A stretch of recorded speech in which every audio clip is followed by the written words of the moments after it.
તલોદ ગામ ખાતે રાત્રે દરમિયાન પશુઓની ચોરીની ઘટના સામે આવી। તલોદ ગામ ખાતે મહાકાળી મંદિર પાસે આવેલ અગરસિંહ જવાનસિંહ ઝાલાના ઢાળિયામાંથી રાત્રે દરમિયાન ચોર ઈસમો દ્વારા પિકઅપ ડાલામાં 3 પશુઓની ચોરી કરીને ચોરીને અંજામ આપતા 2 ભેંસો અને એક ઝૂંટું કિંમત ₹95,000 રૂપિયાના પશુધનની ચોરી થતાં પશુપાલક પરિવાર પર આપ ફાટવા જેવી સ્થિતિ સર્જાઈ હતી। આમ અગરસિંહ જવાનસિંહ ઝાલાનો પરિવાર પશુપાલન અને ખેતી કરીને પોતાનું ઘર ચલાવતો હોય, જેથી હાલના પરિવારની સ્થિતિ કફોડી બની હતી અને આ અંગે પરિવારના સભ્યો અને ગામના આગેવાનો દ્વારા આ અંગેની ફરિયાદ તલોદ પોલીસ સ્ટેશને નોંધાવી હતી અને પોતાના ચોરી થયેલ પશુઓને ઝડપથી શોધી કાઢે તેવી માંગ કરી હતી। નાઇટ પેટ્રોલિંગ પર સ્થાનિકોએ સવાલો ઉઠાવ્યા હતા અને નાઇટ પેટ્રોલિંગમાં વધારો થાય તેવી માંગ ઉઠી હતી। રિપોર્ટર દિલીપ બી ઝાલા, તલોદ, સાબરકાંઠા।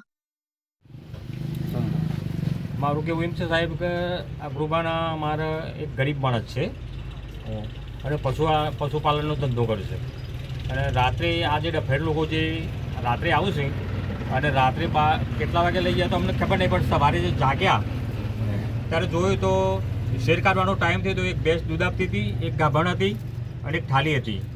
સવારે જાગ્યા તો 3 ભેંસો જોવા ના મળે, તો બિચારા આ ગરીબ માણસની પરિસ્થિતિ એવી થઈ ગઈ ગંભીર કે જે એ બેભાન જેવા થઈ ગયેલા।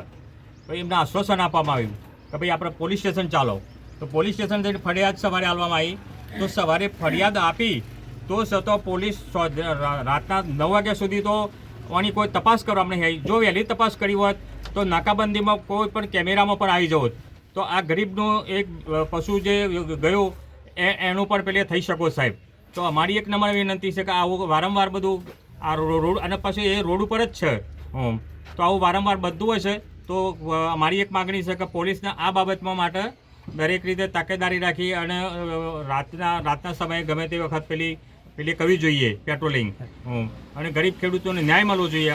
અમારી એક જ નમ્ર વિનંતી છે કે આજ વિવાહેલી ભેંસ બિચારાના આજે દૂધ આપતી ભેંસ જતી રહે તો એ માણસના આજે બાળકોનું શું, ગરીબ માણસ છે, તો આના માટે ખરેખર સાહેબ ન્યાય મળે એવી અમારી નમ્ર વિનંતી છે।